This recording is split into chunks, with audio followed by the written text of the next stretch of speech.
This is my electronic resource kit, which is based on the class of Orientation and Human Development.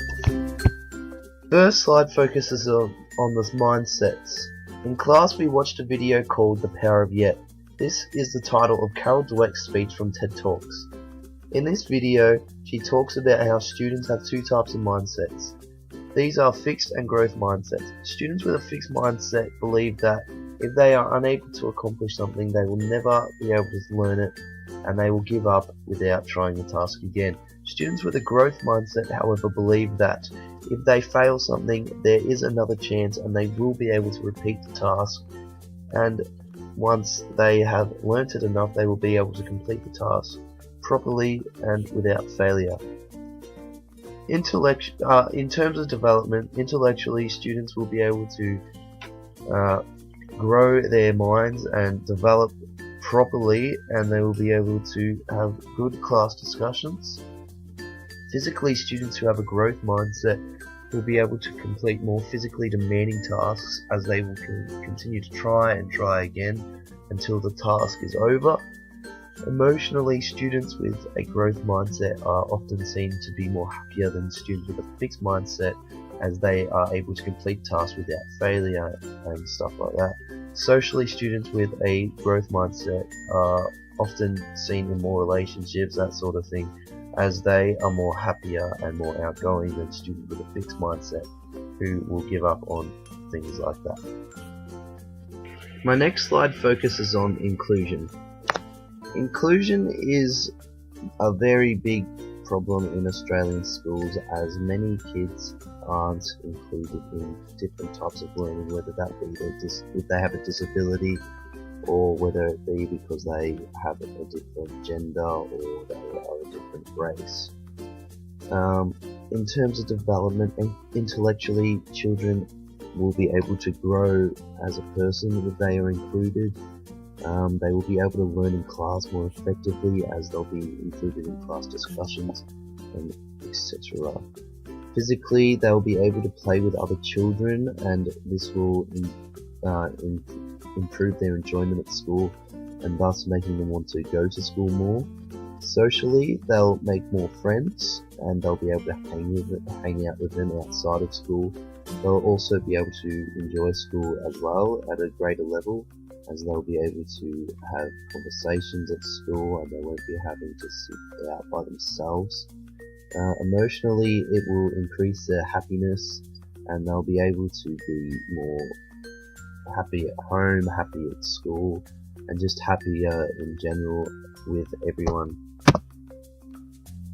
The next activity I focused on was the classroom reading activity. The book I read was The Mighty Bunyips, and it was seen that this book was majorly for enjoyment of the students.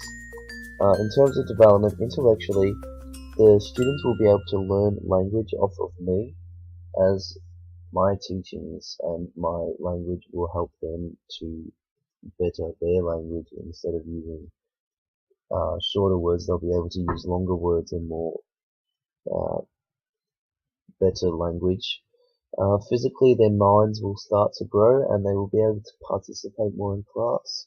Socially, students can interact through the storytelling, will be able to have class discussions about the book, etc.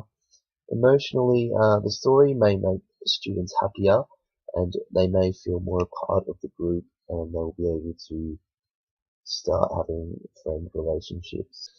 The next task I decided to look at was the Red Hen YouTube clip. This clip teaches independence, as the chicken goes around asking for help but does not receive any, so it uses independence to make bread.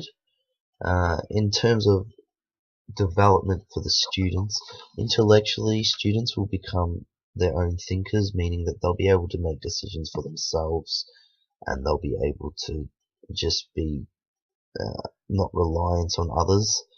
Physically, students will be able to attempt more activities, they'll be able to participate more, etc. Socially, they'll be able to choose better friends, and they'll be able to make decisions as in terms of if they want to hang out with someone or if they want to play with someone.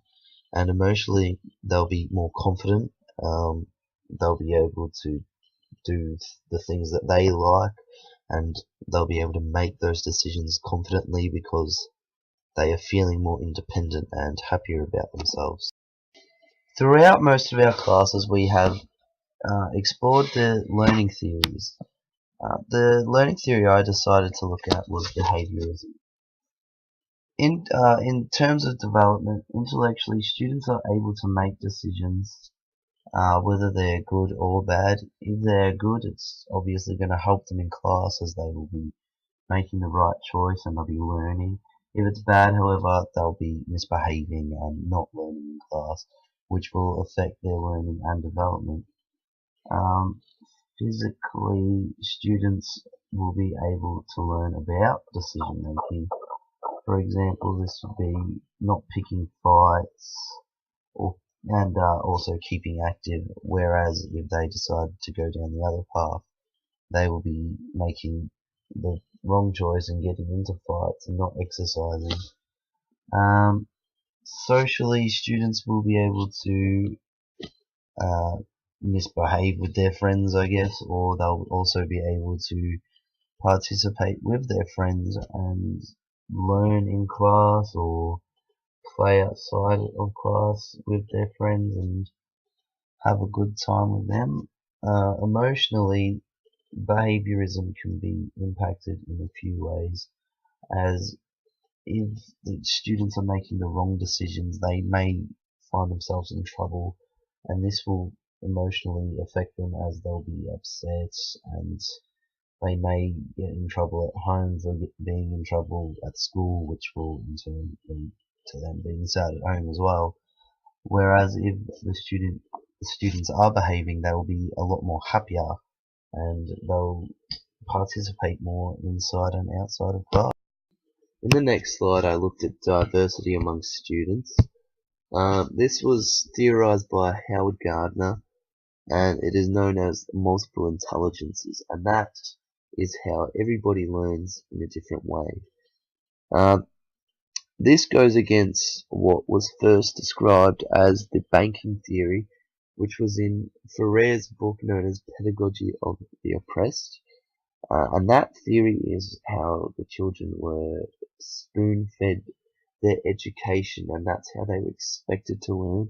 Whereas today's students are tasked with more problem-posing scenarios, which get them thinking and wanting to discover more about what they are learning.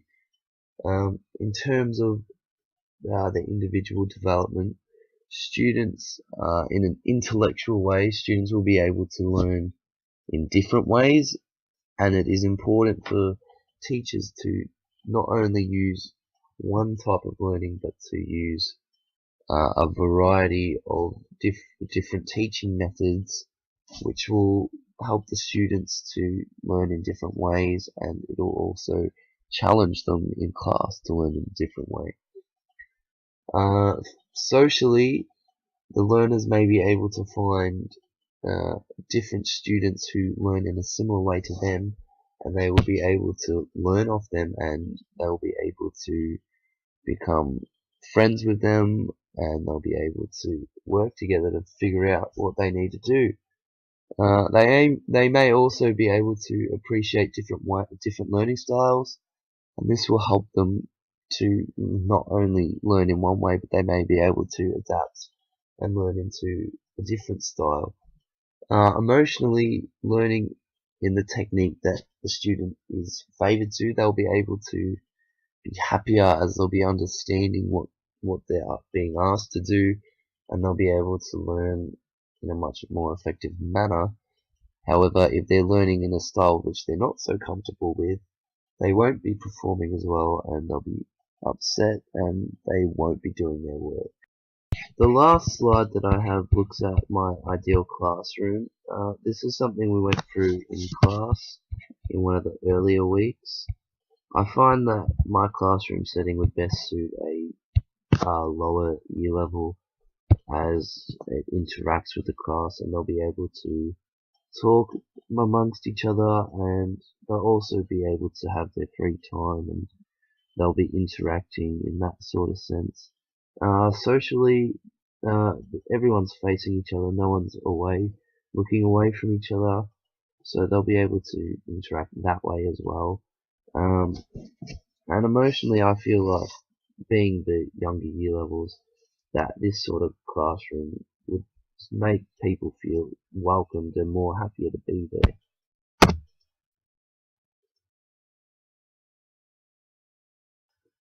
Thank you for listening to my EEC 1102 resource kit and commentary. Thank you.